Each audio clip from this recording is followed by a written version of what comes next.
नमस्कार, nation now में मैं संगीता झा आप सभी दर्शकों का बहुत बहुत स्वागत करती हूँ। बैरकपुर और बारासात के स्टार प्रचारक के तौर पर भाजपा नेता नित्यानंद राय नौपाड़ा पहुंचे, जहां भाजपा कार्यकर्ताओं द्वारा भाजपा नेता नित्यानंद राय का स्वागत किया गया। इस दौरान नित्यानंद राय नौपाड़ा मंडल 4 में स्थित मंगल पांडे की मूर्ति पर माल्यार्पण किया और भाजपा कार्यकर्ताओं के साथ बैठक की। बैठक के दौरान नित्यानंद राय ने विधानसभा से जुड़ी सारी जानकारी लिया। नित्यानंद राय ने भाजपा कार्यकर्ताओं के साथ बैठक संपन्न होने के बाद प्रेस को संबोधित करते हुए कहा कि आने वाले विधानसभा चुनाव में बंगाल की जनता भाजपा के साथ है। वर्तमान सरकार की कमियों को गिनवाते हुए नित्यानंद राय ने कहा, बंगाल की उन्नति के लिए भाजपा की सरकार बनना बंगाल में अत्यंत आवश्यक है। कोई मंगल पांडे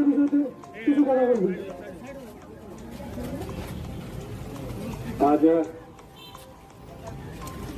मंगल पांडे जी अमर शहीद मंगल पांडे जी की मूर्ति पर हम सब पुष्प अर्पित किए।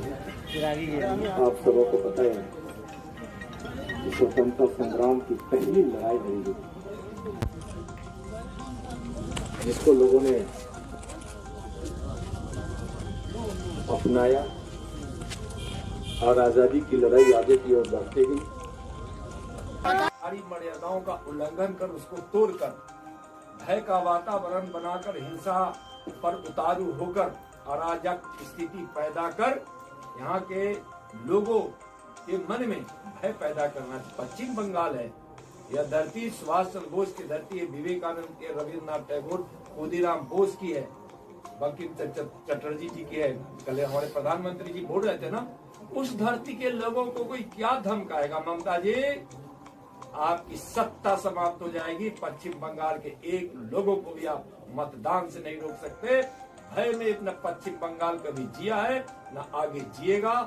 दुनिया के भय को समाप्त करने वाला पश्चिम बंगाल के वीर पुरुष हुए हैं। पश्चिम बंगाल को ममता जी आपके भय से कोई भय नहीं होता। पश्चिम बंगाल के तो और लोग निर्भीक होते हैं, इसका तो इतिहास है। इसलिए पश्चिम बंगाल जो निर्भीक यहाँ के लोग हैं उनको कोई भी ताकत उनको अपने मताधिकार से रोक नहीं सकती है। या भय का वातावरण बनाया जा रहा है, वह वही रास्ता अपनाता है। इतिहास उठाकर देखिए, इस रास्ते पे वही जाता है जिसके दिन लद गए होते हैं, जिनकी सत्ता समाप्त होने वाली है, जिनकी पार्टी समाप्त होने वाली है, टीएमसी समाप्त होगी, ममता जी की सरकार समाप्त होगी, कमल खिलेगा और पश्चिम बंगाल में विकास की धारा जाएगी। पिछले निर्वाचनों में देखा गया है 12% निर्वाचन होगा, बूथ में सेंट्रल फोर्स रहेगा, मगर दिखने को नहीं आया। कोई भी बूथ में ऐसे देखा गया, ज्यादा से ज्यादा बूथ में सेंट्रल फोर्स नहीं है। देखिए मैं बताता हूँ, निर्वाचन आयोग ने अपने विचारों को व्यक्त कर दिया है कि मैं पश्चिम बंगाल में स्वच्छ निर्वाचन कराने के लिए संकल्पित हूँ। और जब पश्चिम बंगाल में स्वच्छ निर्भीक चुनाव कराने के लिए जब चुनाव आयोग संकल्पित है, जब कह दिया है, तो यहाँ निर्भीक और स्वच्छ मतदान होगा। और चुनाव आयोग को इसके लिए जिस सहयोग की जरूरत होगी, केंद्र सरकार वह सहयोग करने के लिए तैयार है। राज्य सरकार को भी लोकतंत्र में विश्वास रखते हुए उनको पूरी सहयोग कर स्वच्छ चुनाव कराने की ओर बढ़ना चाहिए। नहीं है उस पर मैं कुछ टिप्पणी नहीं कर रहा हूँ, लेकिन कलकत्ता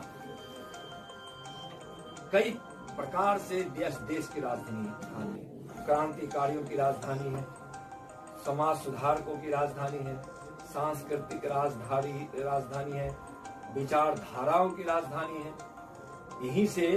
यहीं की मिट्टी से जन्म लेने वाले श्यामा प्रसाद मुखर्जी ने कहा था, एक विचार को दिया था कि एक निशान, एक प्रधान इस देश में रहेगा। संविधान की 370 धारा समाप्त होनी चाहिए, जिसको उन्होंने 70 साल पहले व्यक्त किया था। नरेंद्र मोदी जी ने उस 370 धारा को समाप्त कर दिया। तो पश्चिम बंगाल तो ऐसे भी विचारों की राजधानी है। ममता जी कर रही हैं तो किस उद्देश्य से कर रही हैं, पहले उनके उद्देश्य को जान ले तब उस पर टिप्पणी करना उचित।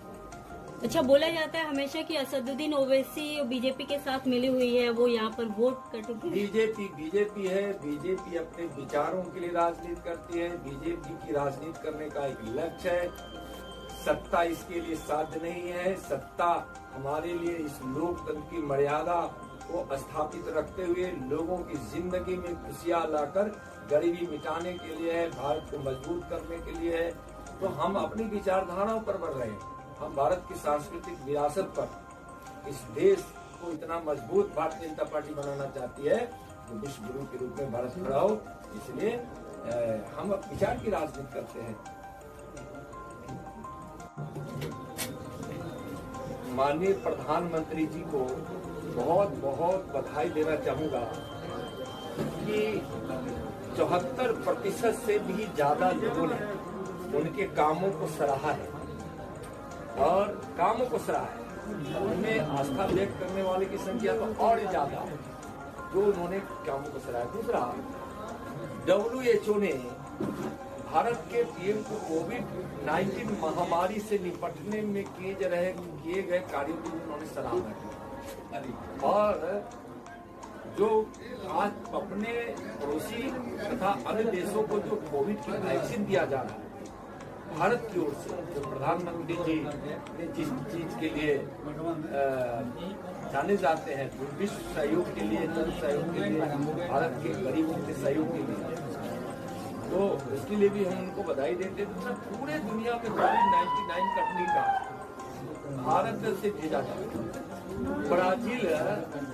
ब्राजील के राष्ट्रपति जी ने कहा, ब्राजील के राष्ट्रपति जी कि हनुमान जी का सजीवन बूटी है। जिस प्रकार से, अब उन्होंने ट्वीट किया होगा, आप लोगों ने देखा होगा कि हनुमान जी की फोटो बनाकर और सजीवन बूटी को जिस प्रकार से लगाया कि यह हनुमान का सजीवन बूटी। सजीवन बूटी का मतलब होता है जो प्राण रक्षक दवाएं होती, जो जीवनदायी दवा।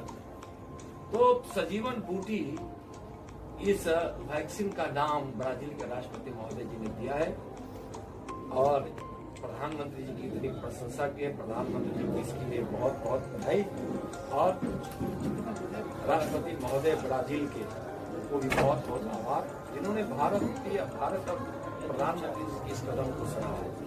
इसलिए वैक्सीन पर राजनीति आज नहीं होनी। फिलहाल को लेता ही बने रहिए हमारे चैनल के साथ। हमारे चैनल की खबरों के साथ लगातार बने रहने के लिए हमारे चैनल को सब्सक्राइब जरूर कर लें।